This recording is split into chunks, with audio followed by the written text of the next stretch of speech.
For 50 years, Fantasy Island has been a staple of Western New York family fun. Wow! In 2016, Apex Parks bought the park and operated it until they filed for bankruptcy in 2020, leaving the fate of this loved park uncertain. That is, until Gene Staples and IB Parks and Entertainment bought the park with plans to revive it. While reopening in phases, 2021 saw the water park reopen as Splash World toward the end of the summer, and in 2022 saw the return of Kittyland, Western Town, and the roar of the Silver Comet. I have been fortunate enough to visit this park along with my family on Sunday, August 21st. So let's take a look at what this park has so far and what it looks like is coming in the next few years.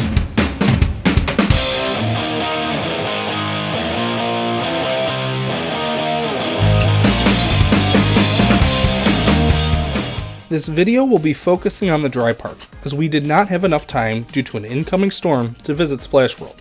We also got food outside of the park afterwards at Adrian's, if I can recommend, so I can't speak on the food quality or pricing either, as most places that I saw open had QR codes directing you to the website for menu options. I will be making a note if the ride is a carryover from the original park or if it's a new version. I worked there in the rides department as an operator and later a supervisor between 2009 and 2011, so I'm very familiar with what rides we did and didn't have back in those days. First off, one thing to keep in mind is this park is very much a work in progress, and I can only assume it will be like this for at least a few more years. This place was left abandoned. They had to add all new infrastructure, pathways, and so on, so don't be surprised to see things blocked off. Another thing to note is while there were a few rides for the family and the older kids, most of the open rides were in Kittyland, so it focuses more on the under 48-inch crowd. We had my nephew and my daughter, so this was perfect for them. As long as they are under 36 inches, they were free in 2022. Anyone over is around $20 a person. While not terrible, there wasn't a lot to offer for adults at the time. But they have been adding throughout the year, and I would assume next year they will have more for the bigger kids and adults, so I wouldn't be surprised if the pricing changes to reflect this as well. What kind of rides can you expect? There are a lot of things here for the kids, such as various spinner-style rides, with everything from the Niagara helicopter tours and planes and choppers that are a helicopter and airplane ride, respectively, that go up in the sky, to the car and truck rides, hot rod cruising, and the auto carousel. While the Grand Carousel is still in the center grounds of the park near the entrance, it is different than the one that was originally at the park, and significantly smaller. Although this one looks a little more permanent, it does still provide a good family ride, and a bit on the slower side. Other newer additions include an SBF Kids drop tower called Drop Zone. My nephews enjoyed this. This ride will have an adult accompanying a child if they're between 36 and 41, so I did end up going on this. While mild for me, it did have an enjoyable drop, as well as they have a kids swing ride called Whirly Swings. There's also Steel Colt, the park's kiddie train ride. While again, not the original one, as it only went through an oval layout, this new one has a figure 8 layout. It's nice to see another similar ride that adults can join in as well. The area does contain the Dodge bumper cars that do resemble the original ones that operated in the back of the park by the second train stop. I cannot confirm that it is the original or not. This is in the place of the old petting zoo and did not appear open when we visited. Anyone looking for some rides from the original park?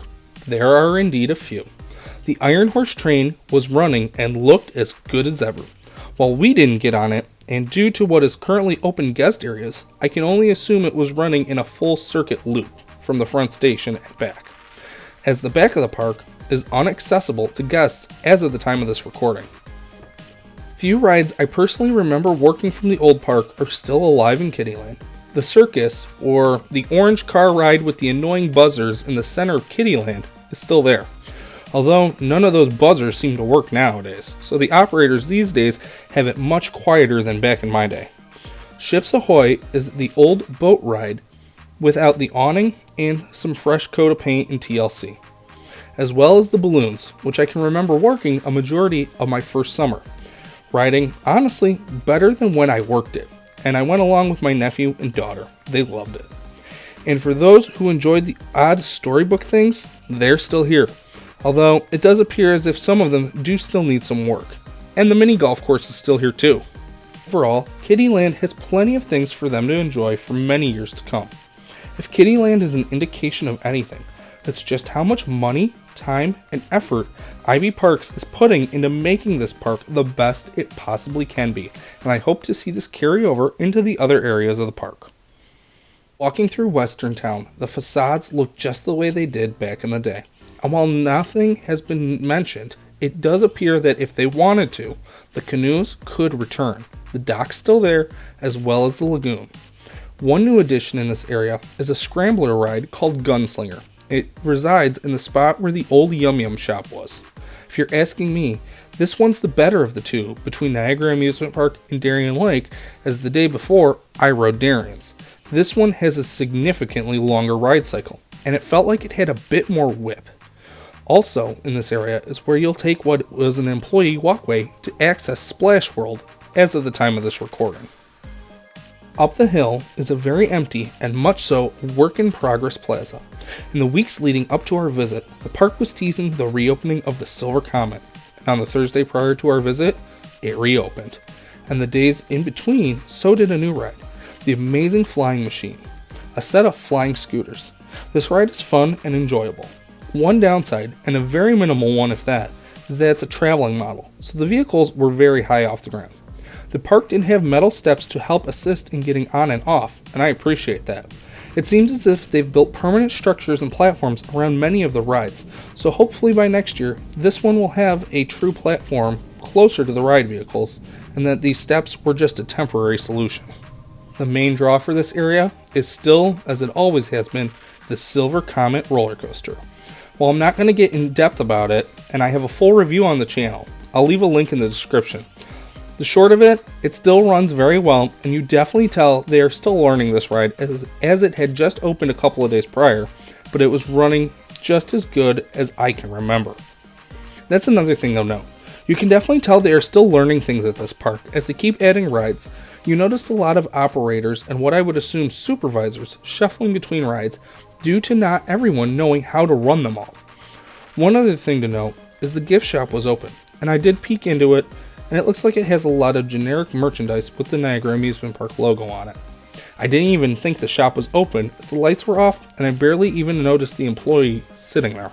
Overall, I found the park to be, at least for an adult, kinda overpriced, given the offerings that cater to them. However, as an enthusiast, paying $20 to get a chance to ride a coaster that I didn't think I'd get another chance to ride, I'm not going to be mad about that. And seeing my nephews have a great time enjoying the current Kittyland offerings, it was awesome. I do see a bright future for Niagara Amusement Park in the coming years. I noticed in the parking lot there are several ride pieces for rides sitting there. Future additions to the park as it continues to expand and grow, including the shuttle loop, the Wild Mouse coaster, and what appears to be a swinging pirate ship style ride. I also noticed while riding the Comet, it does appear there is a new ride going in the place where the disco used to be. I couldn't quite make out what it was.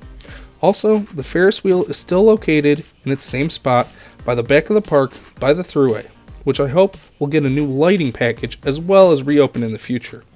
It also seems like the old antique cars track is still there, and I believe this will be opening next year as well. I do also recall them announcing a dark ride opening for next year as well. One other offering I did not get to experience with the park was any of the shows, including the old Western Town Shootout, although you could definitely hear the guns a-blazing. I look forward to seeing what Ivy Parks has in store for Niagara in the coming years and look forward to taking it all in next year, hopefully completed. So did you get to visit Niagara Amusement Park this year? And how did you feel about the park? Let us know in the comments below. And if you're new here and enjoyed the video, please consider liking this video and subscribing to the channel for more amusement park and theme park content. As always, thank you all for watching, and we'll see you in the parks.